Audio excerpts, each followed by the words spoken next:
Alright, Cotton, I got a new skill for you. Oh yeah? What does it do? It makes you immune to damage, but then you die after about 30 seconds. But what if I don't die? No, you just do. But what if I don't? You can't do that. Maybe you can't do that. Ladies, gentlemen, and monsters of all ages, There comes a time in every hunter's life when they ask the question, what if I was immortal? Of course, on this channel, Josh has made a number of different immortal builds, but this is almost entirely different. This started off as a mere experiment, the new skill on Chaotic Gore Magala armor, Berserk. Its wording in English is pretty inconsistent with what the skill actually does, but once you experiment with it a little bit, you'll realize its true purpose. It flips your green health to red health that slowly drains, and if you get hit by the monster during this, it won't actually deal damage to you. But the health drain seems to increase over time to the point where if you don't actively heal, you will die within 30 to 45 seconds unless you swap scrolls back out. If this was how it worked just straight up, its best use would be as a counter to super attacks, as you just can't die when you hit by them if you switch scrolls fast enough. But what if you could just stay in Berserk for a whole hunt, for 16 minutes or even longer?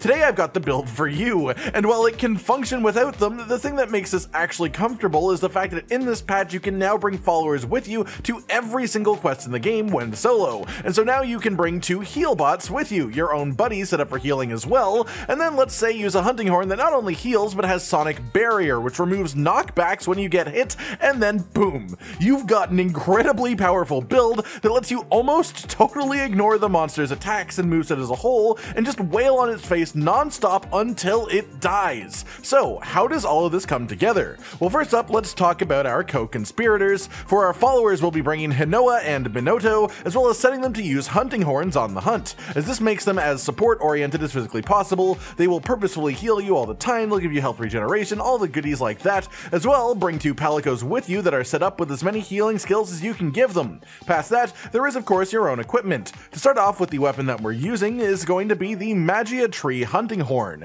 which is an ice element hunting horn, but the reason that we're using this is twofold. One, it has the Sonic Barrier song, which removes knockbacks when you get hit by an attack for a few seconds after playing it. And 2, it has healing songs on the other notes, which helps you stay in Berserk longer for obvious reasons as well. On top of this, Sonic Barrier is in your red note, which is the most spammable singular note, and the main point that makes this work is being unflinched by 95% of attacks. Hit me!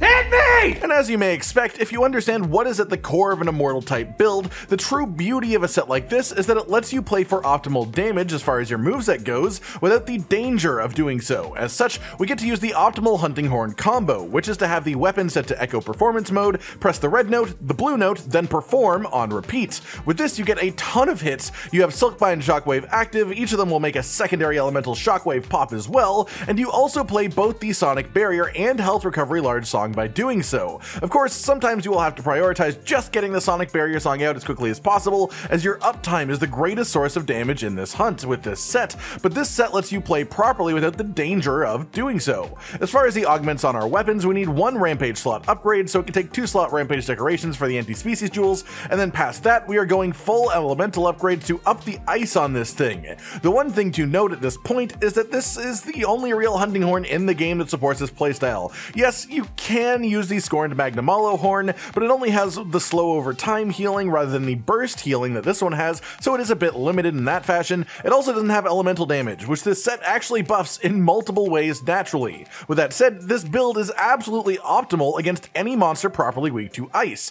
but you can still get away with it on things that are only somewhat weak to ice as long as they're not straight up resistance. It'll just do less damage. The survival part though will still work just fine, and that is the main thing that's going on here to make this as strong as it is anyways. I want you to live forever. I want us all to live forever. With the weapon covered, then let's talk about switch skills. This build just has high affinity naturally, so we don't want to overly lean into shockwave damage, and so in the first slot we are using the classic overhead smash. In the second slot we have melody mode echo. As I mentioned earlier, you can use performance mode, but you'll wind up doing less damage in general, and this way lets you play multiple songs faster as well. On top of the fact that performance mode is more for the fact that it gives you invulnerability frames, which we just don't need the way that we're playing.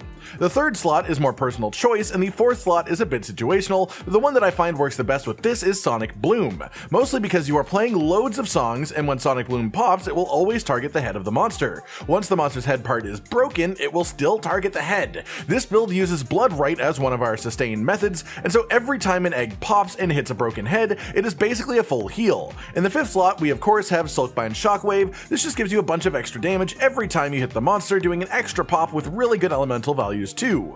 As far as the talisman we are using today, I've got a 3 attack with a 3 slot. That may sound a bit big, but with the new melding method, I literally got this on the first day of the patch, so it isn't unreasonable to find it all. Ideally, you can also get this with an extra 1 slot if you can, as it just makes the build a little bit more comfortable if you are able to. The armor that we are using then is literally just 5 pieces of the Chaotic Gore Magala armor, with all of the skills that come with that as a base, and then the decorations are where we really customize all of it. So for decos, you want to have a Medicine Plus Jewel for 2 ranks of recovery up, a Hard Frost Jewel as well as a Frost Plus Jewel for your 5 ranks of ice attack, 3 Iron Shell Jewels for 3 ranks of Kushala Blessing, which not only buffs your ice attack but also gives you super recovery, 3 Bloodening Jewels for all 3 ranks of Blood Right, and then 1 Handicraft Jewel. With that, you will have 1 4 slot left, and the way that you use this depends on your goals. There are 2 ways to build it from this point. You can either use this last 4 slot for a hard stun resist jewel, as Sonic Barrier in combination with Berserk will lead to you getting hit by pretty much every single attack in the hunt purposefully, and so without this you will get stunned occasionally. Or you can use this slot for the Protective Polish Plus Jewel for 2 ranks of that skill. If you use it for stun resist, you'll still aim for Protective Polish from your Curio augments, but that means it replaces a different skill. The Protective Polish is important here because 1 rank of Handicraft that we have puts us just barely into purple sharpness, and then if we sharpen, we can keep that for 60 seconds straight. The stun resistance importance is sort of up to you though, as not taking proper damage from attacks means if you get stunned, it's really not actually that bad.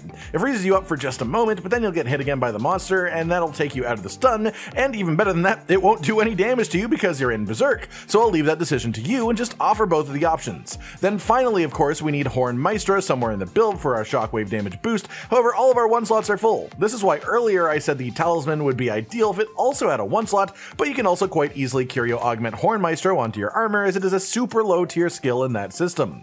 As for our Curio augments then, you'll want that Horn Maestro, you want 1 attack boost to round us up to 4 of that skill, you want 1 recovery up to reach the 3rd rank of that skill, and then in your remaining slots you want either Burst for damage or Protective Polish if you went for stun resistance in the set itself. With all of that, our total skill list for this build when it is fully and perfectly complete is 6 Critical Eye, 5 Resentment, 5 Ice Attack, 4 Attack Boost, 3 Recovery Up, 3 Stun Resistance, 3 Kushala Blessing, 3 Blood Right, 3 Coalescence, 3 Strife, 2 Critical Boost, 2 Protective Polish, 2 Bloodlust, 2 Berserk, 1 Blast Attack is just a bonus from my talisman, it doesn't really matter at all, 1 Handicraft, 1 Horn Maestro, 1 Element Exploit, and 1 Burst. That is a lot of skills and a lot of goodness, but let's bust out some math and put this into actionable terms. So get off your act, let's do some math.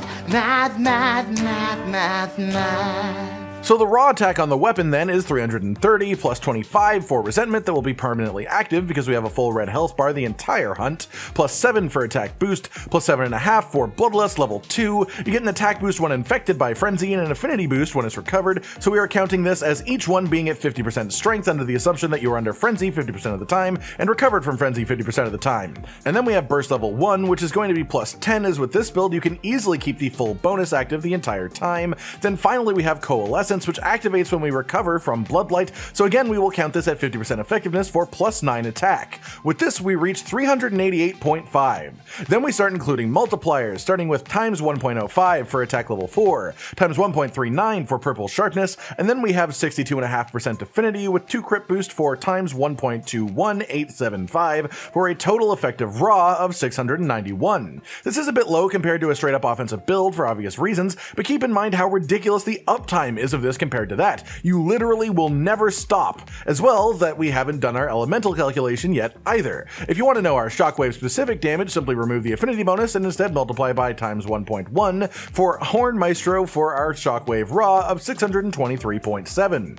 When it comes to our elements though, things get a little bit more fancy. With augments applied, we have 39 base ice on the weapon, plus 4 for ice attack, plus 2 for coalescence, plus 3.5 for bloodlust, plus 10 for burst, makes 58.5 half. Then for our multipliers, we have times 1.2 for Ice Attack, times 1.1 for Kushala Blessing, times 1.2 for Strife, and times 1.1 for Element Exploit, and then finally times 1.25 for our Sharpness, for a total effective element of 127.4 on our weapon attacks. And we also get another 1.1 from Horn Maestro for our Shockwaves, for a Shockwave effective element of 140.1. As you can see though in the footage itself, this actually equates to fantastic damage over the course of a hunt. The numbers individually might not scream an impressive build, but when you put it into action with a build that is built to never be flinched, to never take damage, you just don't stop hitting, you don't stop the aggression, you get lots of flinches, part breaks, knockdowns, and the pressure just never stops. Obviously in the footage I'm chugging potions when I run between the zones, whereas you could just switch scrolls back and forth, but I was making a point, and that point is that you can make it through the entire quest without switching Berserk off even once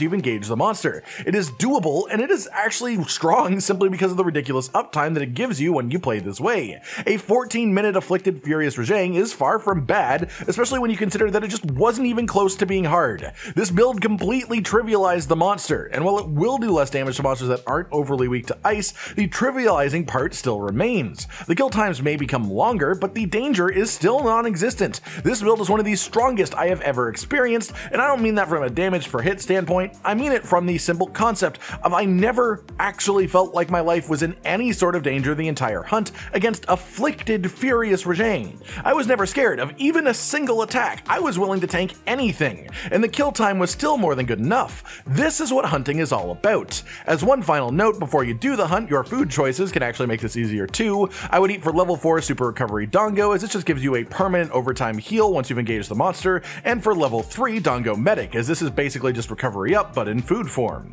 Alright everyone, I hope you've enjoyed this look at a different kind of build that came from an experiment that went way too well. Berserk taken to the extreme and made an entire way of life for a hunter. Let us know what other skills you want us to have a look at and see how far we can push them. Like if you like the video, subscribe and hit the notification bell for more, and most importantly, ladies and gentlemen, until next time, stay sweet.